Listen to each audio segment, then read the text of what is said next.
ಈ ಬಗ್ಗೆ ಮಾತನಾಡೋದಕ್ಕೆ ನಮ್ಮ ಜೊತೆಗೆ ಖ್ಯಾತ ಗಾಯಕಿ ಆಗಿರುವಂತಹ ಅರ್ಚನಾ ಉಡುಪ ಅವರು ಸಂಪರ್ಕದಲ್ಲಿದ್ದಾರೆ. ಮೇಡಮ್ ನಮಸ್ಕಾರ. ಅಪರ್ಣಾ ಅವರು ನಮ್ಮೊಂದಿಗಿಲ್ಲ ಅನ್ನುವಂತಹ ವಿಚಾರವನ್ನ ಅರಗಿಸಿಕೊಳ್ಳಲಾಗದಂತಹ ವಿಚಾರ, ಆದರೂ ಅರಗಿಸಿಕೊಳ್ಳಲೇಬೇಕು, ಕಹಿ ಸತ್ಯ ಅದೇ. ಸೊ ಯಾವ ರೀತಿ ನೆನಪಿಸ್ಕೊಳ್ತೀರಾ ಈ ಸಂದರ್ಭದಲ್ಲಿ? ಅಪರ್ಣಾ ಅವರ ಬಗೆಗಿನ ಯಾವ ವಿಚಾರಧಾರೆಗಳು ನಿಮಗೆ ಬಹಳ ಆಸಕ್ತಿದಾಯಕ ಅಥವಾ ಬಹಳ ಇಷ್ಟ ಅಂತ ಅನಿಸ್ತಾ ಇತ್ತು ಅಂತ? ಹೇಳ್ತಾರಲ್ಲ, ಬ್ಯೂಟಿ ಆ್ಯಂಡ್ ಬ್ರೈನ್ಸ್ ಅಂತ. ಸೌಂದರ್ಯದ ಜೊತೆ ಅವರ ಬುದ್ಧಿಮತ್ತೆ ಎರಡೂ ಕಮೆಂಡಬಲ್. ಅವರು ನಟಿಯಾಗಿ, ನಿರೂಪಕಿಯಾಗಿ, ಒಂದು ಆರ್ಗನೈಸರ್ ಆಗಿ ಎಲ್ಲದರಲ್ಲೂ ಅವರು ಎತ್ತಿದ ಕೈ ಅಂತ ಅನ್ನಿಸ್ಕೊಂಡವರು. ಆಮೇಲೆ ಯಾರ ಮನಸ್ಸನ್ನು, ಈಗ ನಾವು ಹೇಳ್ತೀವಿ ಗೊತ್ತಿದ್ದೋ ಗೊತ್ತಿಲ್ಲದೇನೋ ಅಂತ ಹೇಳ್ತೀವಲ್ಲ, ಅವ್ರು ಗೊತ್ತಿದ್ದೂ ಮನಸ್ಸನ್ನು ನೋಯಿಸ್ತಿರಲಿಲ್ಲ, ಗೊತ್ತಿಲ್ಲದೇನೋ ಯಾರ ಮನಸ್ಸನ್ನು ನೋಯಿಸ್ತಾ ಇರಲಿಲ್ಲ. ಅಂಥ ಒಂದು ಹಾರ್ಟ್ ಆಫ್ ಗೋಲ್ಡ್ ಇದ್ದಂತಹ ಅದ್ಭುತವಾದ ಹ್ಯೂಮನ್ ಅವರು.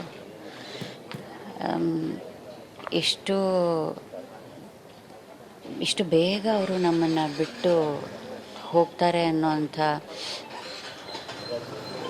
ಇದು ಇರಲಿಲ್ಲ. ಅವರು ರಿಕವರ್ ಆಗ್ತಾಯಿದ್ರು.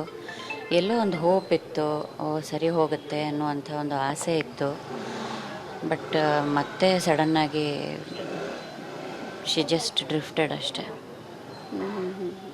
ಕ್ಯಾನ್ಸರ್ಗೆ ಟ್ರೀಟ್ಮೆಂಟ್ ತಗೊಳ್ತಾ ಇದ್ರೆ ಅಂತ ತಮಗೆ ಯಾವಾಗ ಗಮನಕ್ಕೆ ಬಂದಿತ್ತು? ಏನು ಹೇಳ್ತಾ ಇದ್ರು ಸಂದರ್ಭದಲ್ಲಿ? ನೀವು ಕೊನೆಯದಾಗಿ ಭೇಟಿ ಮಾಡಿದ್ದು ಯಾವಾಗ ಅಂತ?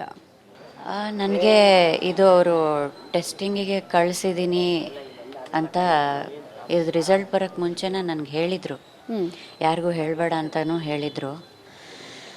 ಆವಾಗಲೂ ನನಗೆ ಸಿಕ್ಕಾಪಟ್ಟೆ ಶಾಕ್ ಆಯ್ತಿದ್ದು ನನಗೆ. ಅಂದರೆ ರಿಸೀವ್ ಮಾಡ್ಕೊಳ್ಳೋಕ್ಕೆ ಆಗಲಿಲ್ಲ. ಬಟ್ ನಾನು ಅವರು ಒಂದು ಊರಿಂದ ಬರ್ತಾಯಿದ್ವಿ ವಾಪಸ್ಸು ಕಾರಲ್ಲಿ. ದಾರಿಯುದ್ದಕ್ಕೂ ಮಾತಾಡ್ಕೊಂಬಂದ್ವಿ. ಅವ್ರ ಎದುರಿಗೆ ನಾನು ತೋರಿಸ್ಕೋಬಾರ್ದು ಧೈರ್ಯಗೆಟ್ಟೆ, ನಾನೇ ಧೈರ್ಯಗೆಟ್ಟರೆ ಅವ್ರಿಗೇನು ಅನಿಸ್ಬಹುದು ಅಂದ್ಬಿಟ್ಟು ನಾನು ಅವ್ರಿಗೆ, ನೀವು ಹೋರಾಟಗಾರ್ತಿ, ನೀವು ಹೋರಾಡ್ತೀರಾ, ಗೆದ್ದು ಬರ್ತೀರಾ ಅಂತ ಅವ್ರಿಗೆ ಹುರಿದುಂಬಿಸಿದೆ. ಆ್ಯಂಡ್ ಅವರು ತುಂಬ ಅದನ್ನು ಲೈಟಾಗಿ ತೊಗೊಂಡಿದ್ರು. ಏನಾಗಲ್ಲ ಕಣೆ, ಅದೆಲ್ಲ ಸರಿ ಹೋಗುತ್ತೆ, ನಾನು ಬರ್ತೀನಿ, ನೋಡ್ತಾ ಇರು ಅಂತ ಹೇಳಿದರು ನನ್ನ ಹತ್ರ. ಮಧ್ಯದಲ್ಲಿ ಎಷ್ಟೋ ಆರಾಮಾಗಿದ್ದರು ಕೂಡ. ಅವ್ರನ್ನ ಮಧ್ಯದಲ್ಲಿ ಒಂದ್ಸಲಿ ನಂಗೆ ಫೋನ್ ಮಾಡಿಬಿಟ್ಟು, ಅಚ್ಚು ನನ್ನನ್ನೆಲ್ಲಾದರೂ ಕರ್ಕೊಂಡು ಹೋಗು ಊಟಕ್ಕೆ ಅಂತಂದರು. ಕರ್ಕೊಂಡು ಹೋಗಿದ್ದೆ ಒಂದು ರೆಸ್ಟೋರೆಂಟ್ಗೆ. ಚೆನ್ನಾಗಿ ಸಂತೋಷವಾಗಿ ಊಟ ಮಾಡಿದ್ರು. ಗಂಟೆಗಟ್ಟಲೆ ಹರಟೆ ಹೊಡೆದ್ವಿ. ಅದಾದಮೇಲೆ ಒಂದ್ಸಲಿ ಮನೆಗೆ ಕೂಡ ಬಂದಿದ್ದೆ. ಆವಾಗ ಎಲ್ಲೋ ಆಚೆ ಹೋಗೋದು ಬೇಡ, ಇಲ್ಲೇ ಹರಟೆ ಹೊಡೆಯೋಣ ಅಂತಂದರು. ಮನೆಯಲ್ಲೇ ಸುಮಾರು ಹೊತ್ತು ಕೂತ್ಕೊಂಡು ಮಾತಾಡಿದ್ವಿ. ನಾವು ಬಹುಶಃ ಐ ಥಿಂಕ್ ಒಂದು 2-3 ವರ್ಷಗಳ ಹಿಂದೆ ಎಲ್ಲ ಒಟ್ಟಿಗೆ ನಮ್ಮ ಊರಿಗೆ ಹೋಗಿದ್ವಿ. ತುಂಬ ಎಂಜಾಯ್ ಮಾಡಿದರು. ಆಮೇಲೆ ನಾನು ಬೇಗ ಹುಷಾರಾಗ್ತೀನಿ, ಇನ್ನೊಂದ್ಸಲಿ ಕರ್ಕೊಂಡು ಹೋಗು ಊರಿಗೆ ಅಂತ ಹೇಳ್ತಾಯಿದ್ರು.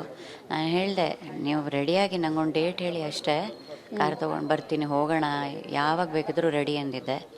ಆ ದಿವಸ ಮತ್ತೆ ಬರಲೇ ಇಲ್ಲ. ಅದೇ ಬೇಜಾರು. Very unfortunate. ಕ್ಯಾನ್ಸರ್ ಇದೆ ಅನ್ನೋದನ್ನ ಜಗತ್ತಿಗೆ ಅವ್ರು ತೋರಿಸ್ಕೊಡ್ಲೇ ಇಲ್ಲ. ಸದಾ ಸಾರ್ವಜನಿಕ ಜೀವನ ಬೇರೆ, ಖಾಸಗಿ ಜೀವನ ಬೇರೆ ಅಂತ ಬದುಕ್ತವ್ರು. ಬಹುಶಃ ಇಂದಿನ ಅನೇಕರಿಗಿದು ಒಂದು ರೀತಿ ಮಾದರಿ ಅಂತ ಹೇಳ್ಬೋದು. ಯಾಕಂದ್ರೆ ನಮ್ಗೊಂದು ಸಣ್ಣ ಪುಟ್ಟ ಗಾಯ ಆದರೆ ಜಗತ್ತಿಗೆ ಅದನ್ನು ತೋರಿಸ್ಬಿಟ್ಟು ನಾವು ಅನುಕಂಪ ಗಿಟ್ಟಿಸೋದಕ್ಕೆ ಪ್ರಯತ್ನ ಪಡ್ತೀವಿ. ಸಾರ್ವಜನಿಕವಾಗಿ ಇದು ಬಹಳ ಚಾಲ್ತಿಯಲ್ಲಿರುವ ವಿಚಾರ. ಆದರೆ ಇಷ್ಟು ದೊಡ್ಡ ಮಾರಕ ಕಾಯಿಲೆಯಿಂದ ಅವ್ರು ಬಳಲ್ತಾ ಇದ್ರು. ಬಟ್ ಯಾರಿಗೂ ಎಂದಿಗೂ ಅದನ್ನು ತಿಳಿಸ್ಕೊಡೋದಕ್ಕೆ ಹೋಗಲಿಲ್ಲ ಅಂತ. ಹೌದು.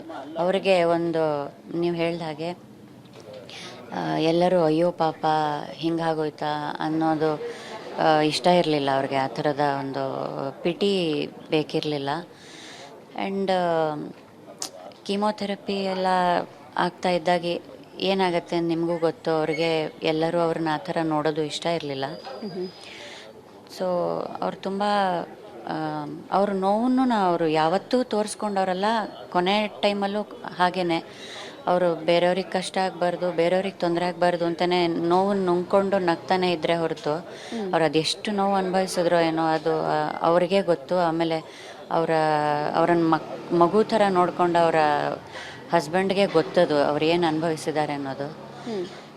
ಬಟ್ ಅವರು ಸಾಧ್ಯವಾದಷ್ಟು ಫೈಟ್ ಮಾಡಿದ್ರು. ಅದನ್ನು ಯಾರ ಹತ್ರನೂ ಹಂಚ್ಕೊಳ್ಲಿಲ್ಲ, ಅಥವಾ ಒಂದು ಅನುಕಂಪಕ್ಕೋಸ್ಕರ ಒಂದು ನ್ಯೂಸ್ ಇದಾಗಬೇಕು ಅಂತನೋ ಅದನ್ನು ಬಳಸ್ಕೊಳ್ಳಿಲ್ಲ ಅವರು.